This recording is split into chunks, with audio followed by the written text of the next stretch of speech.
Hey guys, welcome back to another episode. My name is Mobby, and today I'm going to be giving you my deck profile for the OP07's leader, Boa Hancock. We're going to go over everything in the cards from the utility, the attackers, the blockers, the 2Ks, the events, the overall playstyle, and weakness. So before we get started, if you like these videos, this is a pretty new channel. Please like and subscribe for more. It helps the channel grow a lot. And if you are interested, there's a link in the description to a playlist for all of these deck profile videos, as well as duels of when we play these leaders. So this is a deck profile taken from a tournament winner that was about a week ago as I'm recording from this, but I did a little bit of tweaks to it for my liking. So let's talk about the leader itself. And yes, a lot of these cards are definitely proxy cards, meaning yeah, you can't get it in English OP07, so a lot of these are just printed out, but we like to play with them anyway. So this is the new OP07 leader, Boa Hancock. This is the alternate art here.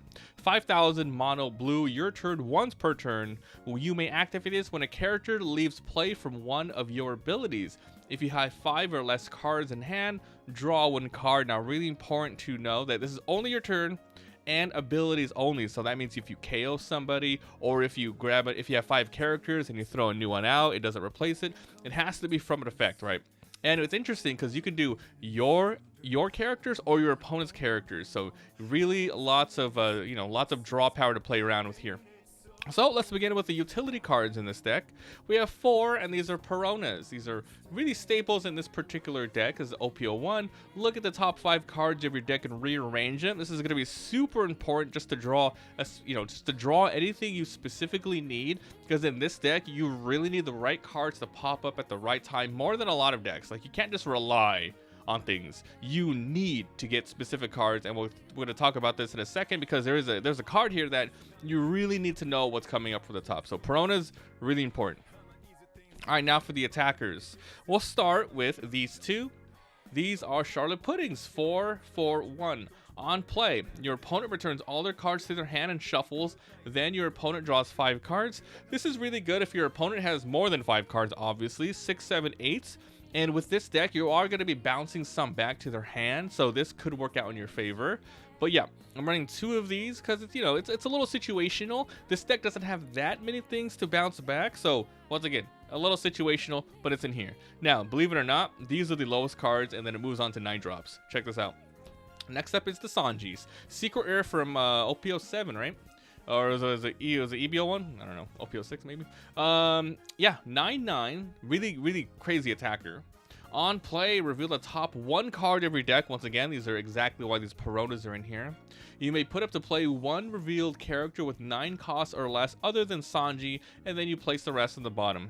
So pretty much, you want Sanjis to grab all of your other cards, right? Well, you definitely don't want any of the 2Ks. You don't want the Peronas. There are going to be some times where you are going to want one of the 2Ks in your hand, and because they have certain on-play abilities.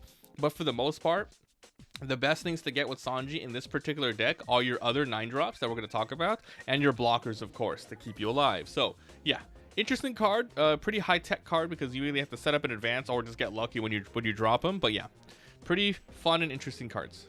Next up, we have the Draco Mihawks. These are 9/9s and on play. Place up to 1 character with 7 or less at the bottom of the deck. So this is another card that removes things from the field so you can activate your leader's ability.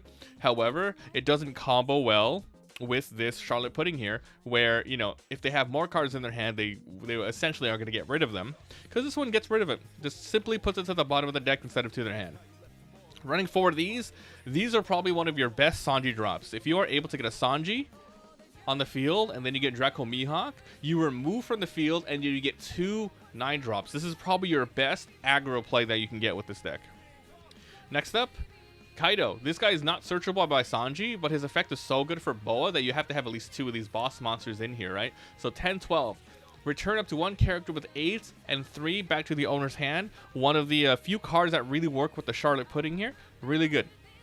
All right, so those are your attackers. Not a lot, honestly, not a lot. And this game is a very slow tempo. Slow tempo, a lot of removal, a lot of block, and then simply you get to the end game. That's how this deck's gonna work. Now for the blockers.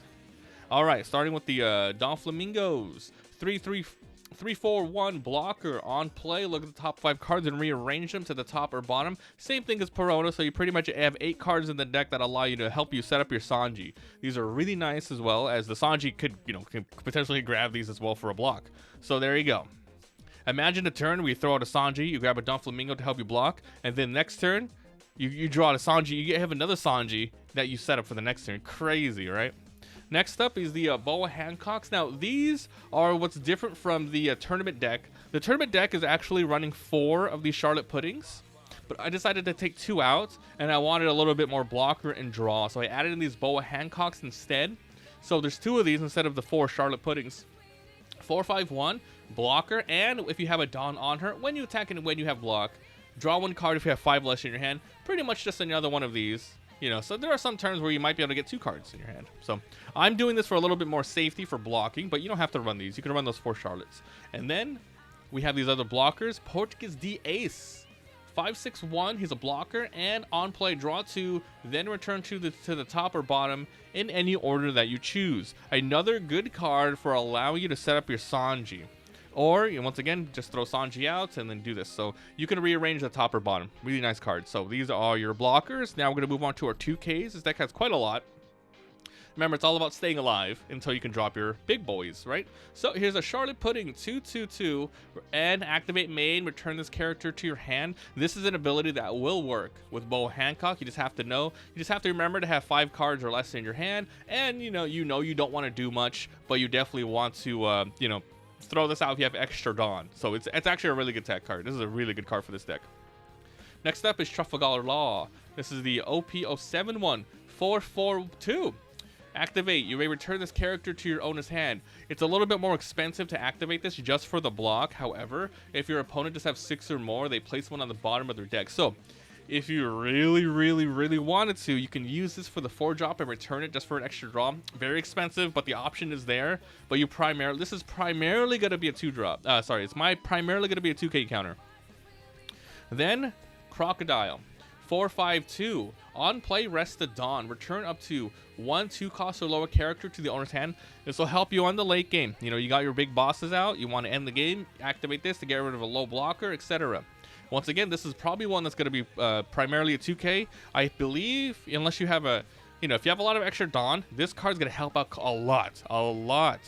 All right, time for the events. There's a lot in here, and the reason being is this is a deck that's all about removing, and staying alive. So let's begin with Gum Gum Rain. Obviously, a 0 cost counter, trash one, and have one of your leaders or characters gain 3,000. There is a lot of cards in this deck, especially your boss monsters, that do not have a counter on it. So you're going to want to get rid of them. Even maybe some Peronas late game. If you draw some, you just don't need it. Running 4 of these is really helpful. You don't draw off of it, but you are going to draw off your leader. So this is really good for keeping you alive. Next up is 3,000 Worlds. Pretty amazing blue card, a staple in a lot of decks. Place up to 1 character with 5 or less to the bottom of the deck. Boom. Running 2 of these. Good removal. Gum Gum Red Rocks. Running 3 of these. Return a character to the bottom of its owner's deck. Literally get rid of anything on the board. Amazing. Running 3 of these. And then finally, the new OP06 card, Gravity Blade Raging Tiger. 7 cost. Place 2 characters with 6 or less to the bottom of the deck in any order. Crazy removal. Insane removal. And its trigger is not bad too. Place up to 1 character that's 5 or less to the bottom. So really nice. So that is the deck profile. As mentioned before, the overall theme of this deck is, dude, just get to the late game, survive, remove, draw with your ability. You got a bunch of 2K counters. You got a good amount of blockers. You want Sanji to get out Draco Mihawks or these aces, and any one of these. Really amazing. The super weakness of this deck is it kind of gets wrecked by, I would say anything that swarms the board pretty much. It doesn't have to necessarily be aggro, but if they just have way too much for you to remove, it's pretty bad. But overall, the deck is not bad. The removal is decent, right? It's decent. Another thing, that this is just mono blue, so you have no way of reducing the cost of things. So if they have a bunch of like 6 drops or something like that, you can't remove it with this, But you do have the red rocks for emergency situations, and if they do swarm the board and you end up getting late game, this is it. So it's a really interesting deck, and when you get the Sanji to pop off, it feels really good, guys.